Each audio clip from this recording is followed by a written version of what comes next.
Halo teman-teman, pada video kali ini kita akan memberikan penjelasan terkait dengan ciri dari tanah yang subur dan tanah tidak subur. Berikut penjelasannya. Ya, ciri-ciri dari tanah yang subur. Ya, tanah subur adalah tanah yang mampu mendukung pertumbuhan tanaman secara optimal. Tanah ini menyediakan kondisi yang baik bagi tanaman untuk berkembang dengan baik dan menghasilkan produk yang berkualitas. Beberapa ciri utama tanah subur adalah sebagai berikut. Yang pertama, yaitu struktur tanah yang baik. Ya, tanah subur memiliki struktur yang gembur dan remah yang memungkinkan akar tanaman tumbuh dengan mudah. Ya, struktur ini juga memungkinkan air dan udara beredar dengan baik di dalam tanah, dan tanah dengan struktur yang baik dapat menahan air, tetapi memiliki drainase yang baik sehingga mencegah terjadinya genangan yang berlebihan. Yang kedua, yaitu kandungan bahan organik yang tinggi. Ya, bahan organik seperti sisa-sisa tumbuhan dan hewan yang telah terurai merupakan komponen yang penting dalam tanah yang subur. Kandungan bahan organik yang tinggi memberikan nutrisi esensial bagi tanaman, membantu memperbaiki struktur tanah, serta meningkatkan kapasitas tanah dalam menyimpan air dan udara. Humus adalah salah satu bentuk bahan organik yang sangat penting untuk menjaga kesuburan tanah. Yang ketiga, yaitu ketersediaan nutrisi yang cukup. Ya, tanah subur mengandung unsur hara yang cukup untuk mendukung pertumbuhan tanaman seperti nitrogen, fosfor, dan kalium atau NPK. Ya, serta mikronutrien lainnya seperti magnesium, kalsium, dan sulfur. Ketersediaan nutrisi ini harus seimbang agar tanaman dapat menyerapnya dengan baik melalui akar. Yang berikutnya, yang keempat, yaitu pH tanah yang sesuai. Ya, tanah subur memiliki pH yang mendukung pertumbuhan tanaman dan biasanya berkisar antara 6 hingga 7. Pada kisaran pH ini, sebagian besar nutrisi yang dibutuhkan tanaman dapat tersedia dengan baik. Ya, tanah yang terlalu asam atau pH rendah atau terlalu basah dengan pH tinggi dapat menghambat penyerapan nutrisi oleh tanaman meskipun nutrisi tersebut ada di dalam tanah. Yang kelima, yaitu kehadiran organisme tanah yang sehat.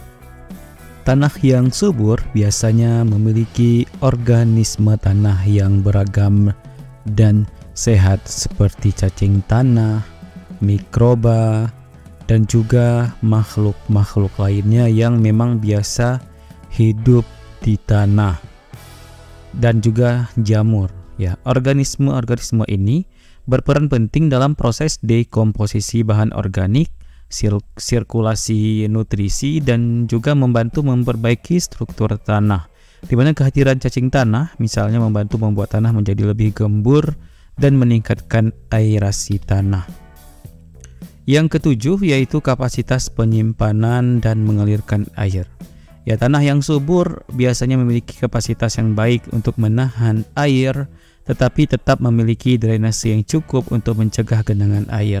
Ya, kemampuan ini memungkinkan tanaman mendapatkan air yang cukup tanpa mengalami kekeringan atau kelebihan air. Ya, tanah yang gembur dengan kandungan bahan organik tinggi cenderung memiliki kapasitas penyimpanan air yang baik. Yang kedelapan, yaitu warna tanah yang gelap.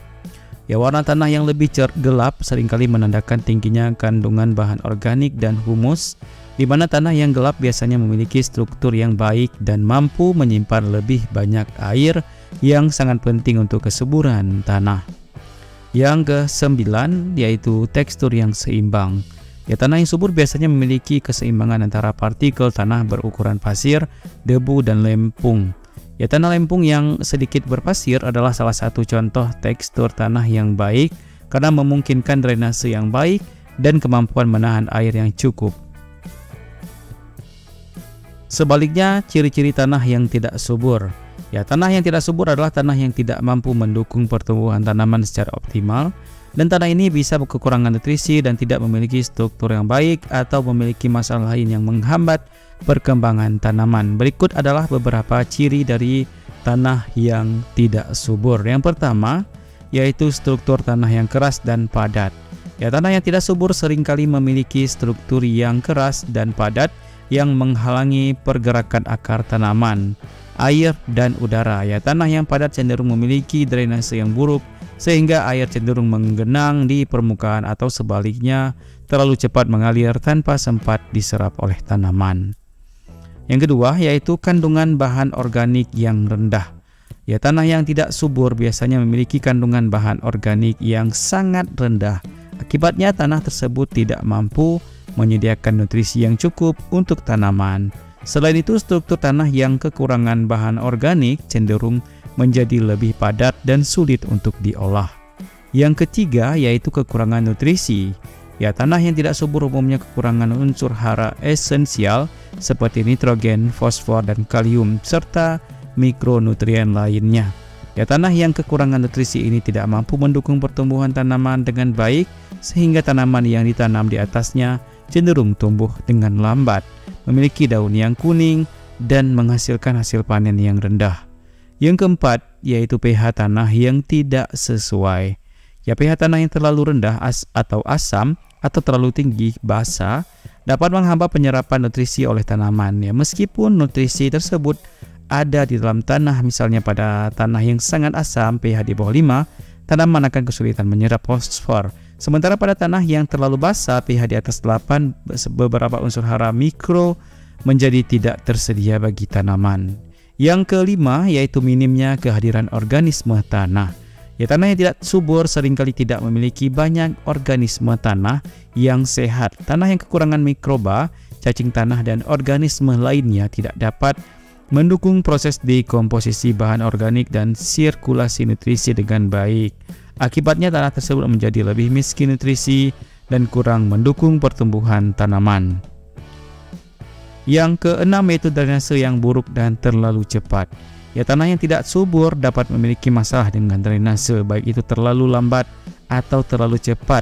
Ya, tanah dengan drainase yang buruk cenderung menjadi terlalu basah, yang menyebabkan akar tanaman kekurangan oksigen dan meningkatkan resiko penyakit akar. Ya, di sisi lain, tanah dengan drainase terlalu cepat seperti tanah berpasir tidak mampu menahan air dan nutrisi dengan baik sehingga tanaman cenderung atau seringkali kekurangan air dan nutrisi. Yang ketujuh yaitu warna tanah yang pucat. Ya, tanah yang tidak subur biasanya memiliki warna yang lebih pucat atau keabuan, menandakan rendahnya kandungan bahan organik. Ya, warna yang pucat juga dapat menunjukkan bahwa tanah tersebut miskin nutrisi dan kurang mampu mendukung pertumbuhan tanaman.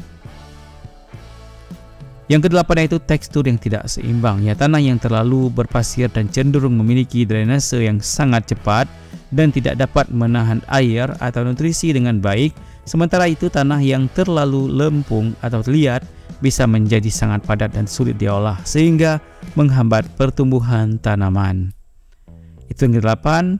Dan sebagai penutup, demikianlah ciri-ciri dari tanah yang subur dan yang tidak subur yang sudah kita jelaskan satu persatu tadi. Semoga bisa bermanfaat dan menambah wawasan kita semua. Terima kasih dan sampai jumpa di video-video informasi bermanfaat berikutnya.